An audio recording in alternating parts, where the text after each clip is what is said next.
연통TV 구독자 여러분 안녕하세요. 한반도 이슈를 풀어드리는 북문으로 들었어의 맹찬영입니다.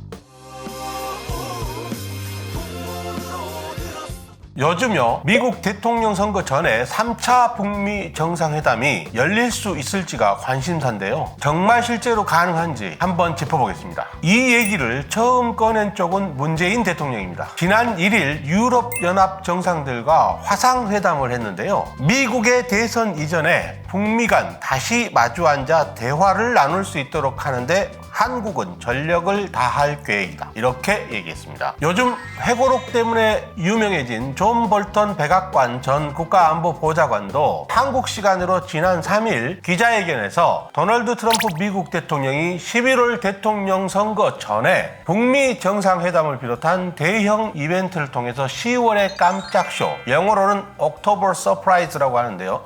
이 깜짝 쇼를 추진할 가능성이 있다. 이렇게 주장을 했습니다. 그러자 북한의 최선희 외무성 제1부상이 지난 4일 담화에서 선을 쫙 그었네요. 내용을 한번 볼까요? 조미 대화를 저들의 정치적 위기를 다뤄나가기 위한 도구로밖에 여기지 않는 미국과는 마주 앉을 필요가 없다. 이렇게 잘라 말했습니다. 요즘 트럼프 대통령이 대선전에서 좀 불리한 상황인데 이 상황을 뒤집기 위해서 북미 정상회담을 추진하고 거기에 북한을 들러리로 세운다면 나가지 않겠다. 지금 이런 얘기죠. 앞서서 스티븐 비건 미국 국무부 부장관도 지난 6월 30일에 미국 대통령 선거 전에 북미 정상회담을 개최할 가능성은 낮다. 이렇게 전망한 바가 있습니다. 지금까지의 상황만 놓고 보면 실현 가능성이 크지 않아 보입니다. 그럼에도 불구하고 지금 트럼프 대통령의 재선 가능성이 점점 절박한 상황이 되면 이런 상황을 뒤집는데 북한과의 외교적 성과가 어느 정도 도움이 된다고 판단하면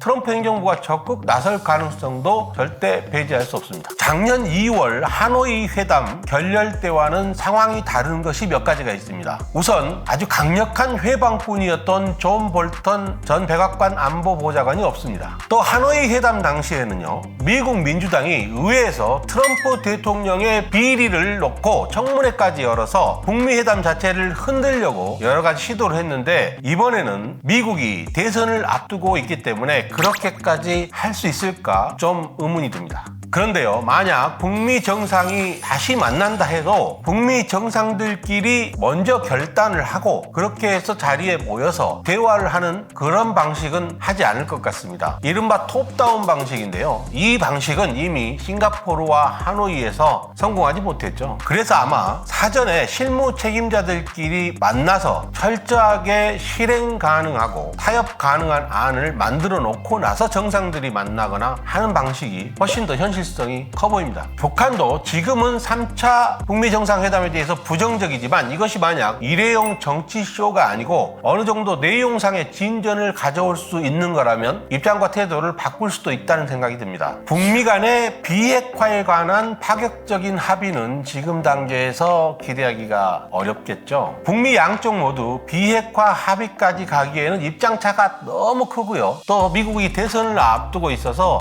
양쪽 모두 부담이 좀 큽니다. 그래서 한국전쟁 종전선언처럼 정치적인 비용은 상대적으로 적게 들고 역사적 외교적으로는 의미가 큰 이런 정도의 합의는 가능하지 않을까 조심스럽게 점쳐봅니다. 종전선언만 이루어져도 일단 역사적으로 큰 진전인 것만은 틀림없지 않습니까? 북한에 관한 더 자세한 내용은 제가 매주 일요일 밤 9시 연합뉴스TV 한반도는 지금을 진행하는데 거기에서 알려드리도록 하겠습니다. 오늘은 여기까지입니다. 구독과 좋아요는 연통TV 제작진에게 큰 힘이 됩니다.